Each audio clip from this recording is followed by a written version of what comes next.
Bonjour les enfants, c'est la Mora Rivka et j'aimerais vous raconter la paracha de la semaine.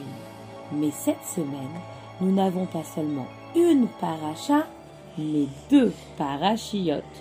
La paracha Tazria et la paracha Metzora. On va apprendre de magnifiques choses dans ces parachiotes. Il y a longtemps, au temps où il y avait encore le Beth Amikdash, il y avait quelque chose de très spécial. Quand un juif avait dit du Lachon Hara, il avait sur sa peau des taches blanches qui apparaissaient. On appelait ça la lèpre ou la tsaraat. Quand ces taches blanches apparaissaient, alors il devait vite aller voir le Kohen et lui demander « Kohen, est-ce que c'est la tsaraat ?» Alors le Kohen regardait. S'il voyait que c'était la tsaraat, il lui disait. S'il voyait que ce n'était pas la tsaraat, il pouvait rentrer chez lui. Celui qui avait la tsaraat, les taches blanches sur sa peau, devait alors s'éloigner de tout le monde et rester très loin du camp des Juifs pendant 7 jours. Au bout de 7 jours, le Kohen allait regarder si les taches étaient parties. Les taches venaient quand quelqu'un avait dit du Lachon Hara. Par exemple, quand quelqu'un avait dit « Oh, mon copain, il est méchant !»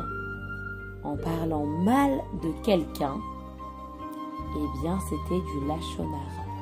Et Dieu nous a donné un très beau cadeau, la bouche. Il nous l'a donné pour manger, pour boire, pour parler et dire des paroles de Torah ou pour dire des choses gentilles de ses camarades, mais jamais pour dire des méchancetés et des choses pas jolies. Alors, quand un juif avait la tsaraat, il pouvait réfléchir et dire « Oh là là, j'ai dû dire du Lachon Hara, j'ai dû dire des choses méchantes sur mes amis. Il faut que je réfléchisse et que je demande pardon à Hachem, à mes amis.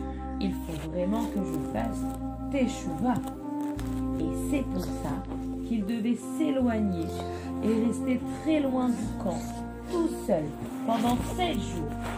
Et pendant 7 jours, il réfléchissait et il essayait de se rappeler et de vraiment regretter de tout son cœur.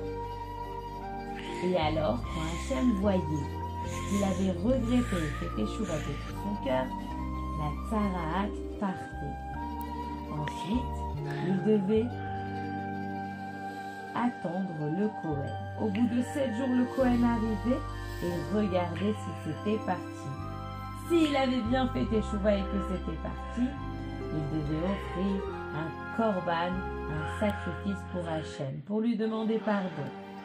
Il devait offrir 2 oiseaux, 2 lysopes, c'est du pain, une plante, un petit bois de cèdre et un fil de laine rouge.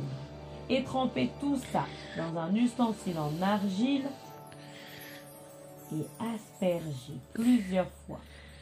Ensuite, on envoyait l'oiseau très loin, un des 2 oiseaux. Et si l'oiseau s'en allait, ça voulait dire que Hachem nous avait pardonné.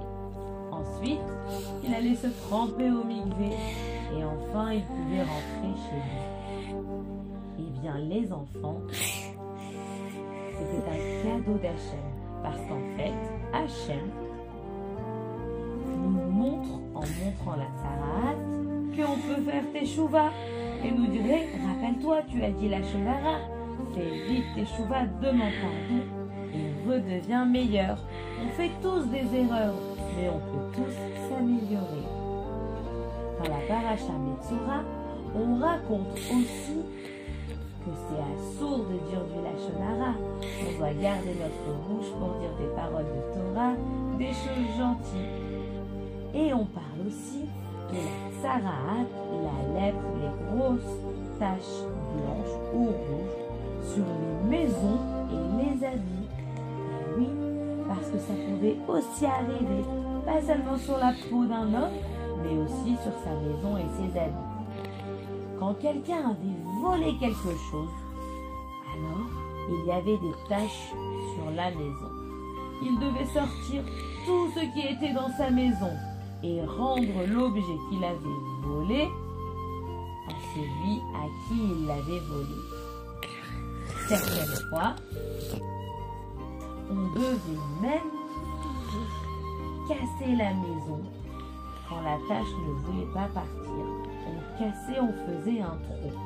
Et comme ça, plus personne ne pouvait voler. Tout le monde pouvait faire teshuva. Mais, bien sûr, il y a eu aussi un grand cadeau.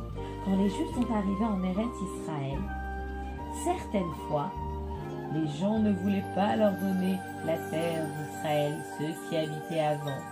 Alors ils avaient caché des trésors dans des murs pour ne pas que les Juifs les trouvent et deviennent riches. Mais les Juifs, Hachem leur faisait un cadeau. Il faisait apparaître une tache, il cassait le mur et il trouvait les trésors qui étaient cachés. Et tout le monde était très content. Certaines fois, la tsarat arrivait aussi sur des habits. D'abord, elle arrivait sur les habits et s'ils ne faisaient pas teshuva, ensuite elle venait sur la peau. Si la tache de tsarat était sur un habit, on devait brûler l'habit pour ne plus avoir la tsarat sur l'habit. Hachem faisait ça par amour pour apprendre aux Juifs à faire teshuva et ne pas continuer à faire du lachon hara. Il y avait aussi une très belle mitzvah dans la parashat Tazria.